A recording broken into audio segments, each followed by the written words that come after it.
je vais vous parler de la mémoire en astrologie, et notamment donc de la définition même de la conjonction et de l'opposition.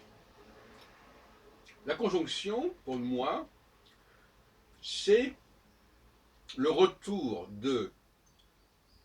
du point mobile vers le point fixe. C'est-à-dire le principe même de toute révolution. La révolution sidérale, c'est le retour d'un point mobile vers un point fixe, qui peut être une étoile, qui peut être autre chose. L'opposition, c'est le contraire. C'est lorsque le point mobile s'éloigne au maximum, on va parler d'une élongation, ça s'éloigne au maximum du point fixe. Alors, l'interprétation semble aller de soi. La conjonction serait un retour de la mémoire, un retour, une volonté de se réapproprier le passé, en quelque sorte, une anamnèse, et inversement, l'opposition, ou ce qui peut en tenir lieu dans un système divisé par 4, où il y a 4 périodes, donc au lieu d'avoir 180 degrés, on a 45 degrés, le quart de 180 degrés. Dans ce cas-là, nous avons un processus, au contraire, de déni ou de rejet du passé. Donc je ne crois pas que jusqu'à présent, autant que je me souvienne de mes lectures ou de ce que j'ai pu entendre, on ait défini la conjonction comme le moment d'un retour au passé. Et pourtant, la conjonction, c'est bien un retour. Là, il y a un progrès au niveau de la conception des choses. Alors, sur le plan psychologique, c'est une découverte extrêmement, une avancée extrêmement intéressante que j'ai faite là, parce que ça permet de suivre l'évolution des relations qui peuvent exister entre deux personnes, ou d'une personne avec un groupe, ou entre deux groupes, etc., etc. Il faut s'attendre en phase de conjonction, et là il s'agit de savoir donc à quel moment Saturne entre en conjonction avec Aldébaran à 9 degrés Gémeaux, avec Régulus à 0 degré Vierge, avec Antares à 9 degrés Sagittaire, ou avec Fomalo à 0 degré Poisson. Donc, ces moments-là sont majeurs. Cela dit, la conjonction, ce n'est pas seulement le moment de la conjonction. C'est ce qui précède et ce qui suit la conjonction. Et moi, j'ai fixé une orbe de 11 degrés 30 avant et après la conjonction. Ce qui nous donne 4 périodes de 23 degrés. Et 4 périodes de 23 degrés, ça fait 80 degrés. Donc ça fait un total, puisque, encore une fois, j'ai dit 180 divisé par 4, c'est 45, et 360 divisé par 4, ça donne 90. Je vais vous donner quelques exemples pour bien me faire comprendre.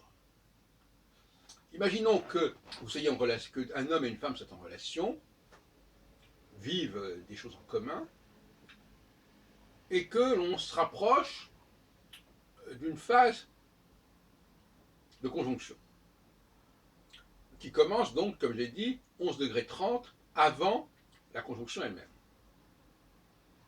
Alors, je vais donner des détails sur le plan des positions zodiacales. La phase alpha commence autour de 22 degrés taureau, ou de 22 degrés lion, ou de 21 degrés scorpion, ou 21 degrés verseau. Donc, c'est-à-dire, c'est une moyenne, parce qu'effectivement, ce n'est pas un quadrilatère absolument parfait. Là, on l'a vu, et il y a des étoiles qui se situent à 9 degrés d'un signe, d'autres qui se situent à 0 degré d'un signe. Mais on va faire comme si c'était comme ça. De toute façon, tout ça, c'est approximatif. Ce qui est important, c'est de comprendre le processus dans sa globalité, dans sa cyclicité. Donc la phase alpha commence, je l'ai dit, à 21 degrés de chaque signe fixe, et elle se poursuit jusqu'à 14 degrés de chaque signe mutable qui fait suite. 14 degrés plus 9 degrés, ça fait 23 degrés. et la phase gamma, qui est une phase intermédiaire entre la phase alpha et la phase oméga, une phase de préparation, une phase de transition.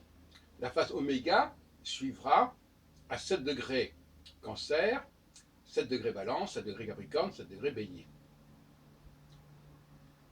Et il y aura après une nouvelle phase gamma qui fera l'intersection, l'interface, etc. À 0 degré lion, 0 degré scorpion, 0 degré verseau et 0 degré taureau. Pour quelqu'un qui connaît un tout petit peu l'astrologie, il a qu'à regarder les éphémérides et il a qu'à reprendre ce que je viens de vous dire et il pourra procéder. Donc, je disais, un couple et des personnes qui sont ensemble, qui vivent ensemble, qui ont une relation commune, qu'est-ce qui va se passer quand se profile une nouvelle conjonction, une nouvelle phase alpha. C'est-à-dire quand on arrive à peu près à 20 degrés d'un signe fixe. Eh bien, il faut s'attendre à un phénomène, je répète, donc un phénomène d'anamnèse. C'est-à-dire que le passé, qui aurait pu être refoulé ou nié, revient en force. Il y a la nostalgie, il y a le souvenir, il y a une volonté de se réapproprier son passé, de ne pas en faire le deuil, de ne plus en faire le deuil. Voilà ce qui caractérise la phase alpha. Il faut donc s'attendre à une relation avec une autre personne, à ce qu'il y ait une interférence de ce côté-là. Une mémoire, quand je dis mémoire, ça pense un peu à la mémoire de l'eau, enfin une mémoire, une rémanence qui fera que la personne va être assaillie, en quelque sorte, par des souvenirs d'une époque révolue, soi-disant révolue, qui va la travailler et qui va forcément interférer avec la situation du moment. Il faut donc s'attendre, quitte à prévenir les choses, prévenir et empêcher, ou prévenir en tout cas et avertir, à ce que la relation existante soit parasitée par ces fantasmes du passé, ces fantômes du passé. La personne va être reprise, happée par son passé, en conjonction. À l'approche de la conjonction, et 11 degrés avant et 11 degrés 30 après la conjonction. Voilà les résultats. Et inversement,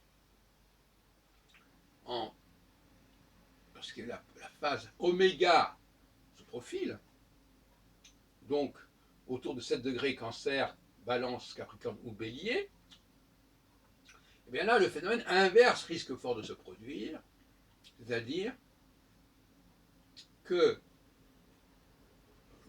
on a tendance à vouloir rejeter les anciens liens, les anciennes alliances, à vouloir tourner la page, n'est-ce pas, aller voir si l'herbe n'est pas plus verte ailleurs,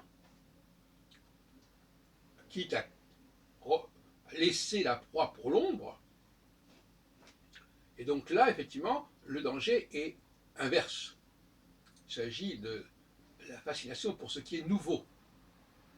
Et donc là, on est dans une forme d'amnésie, c'est-à-dire on ne veut plus se souvenir du passé. On rejette le passé. On se démarque du passé. Rejet de la famille, rejet des racines, rejet des anciennes emprises, etc., etc. Voilà la dialectique que je vous propose de suivre, qui est une dialectique qui se situe sur 7 ans. Donc vous voyez, on est dans un temps qui n'est ni très court ni très long, qui me paraît raisonnable, avec évidemment les phases intermédiaires, ce que j'appelle les phases gamma, où progressivement, la phase alpha va se transformer, se métamorphoser en phase oméga, ou l'inverse, quand la phase oméga va se transformer en phase alpha. Et là, ce sont des situations qui sont, comme on peut l'imaginer, ambivalentes, ambiguës, où on souffle dans un sens et dans l'autre, c'est-à-dire qu'on est encore dans l'alpha, mais on se veut déjà dans l'oméga, ou on est encore dans l'oméga et on se veut déjà dans l'alpha.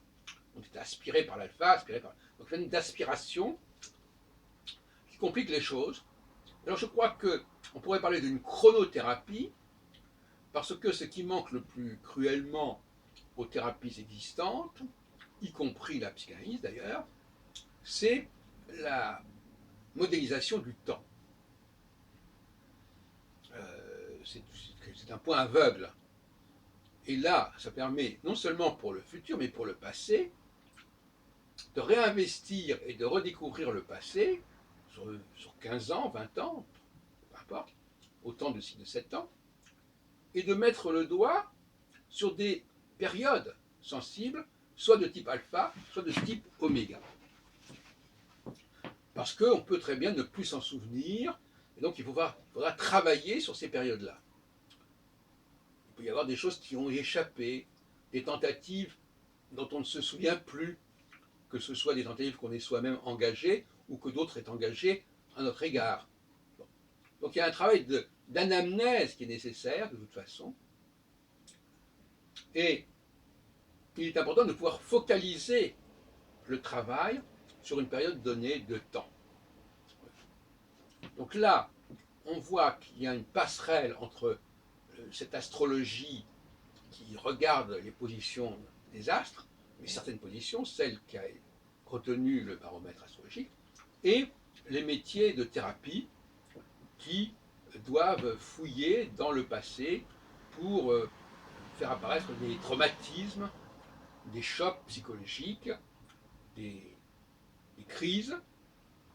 Et cela vaut autant, je suppose, je travaille surtout là sur le plan de la relation privée, mais les difficultés peuvent aussi venir, les difficultés et les problématiques peuvent aussi venir sur le plan public, bien évidemment.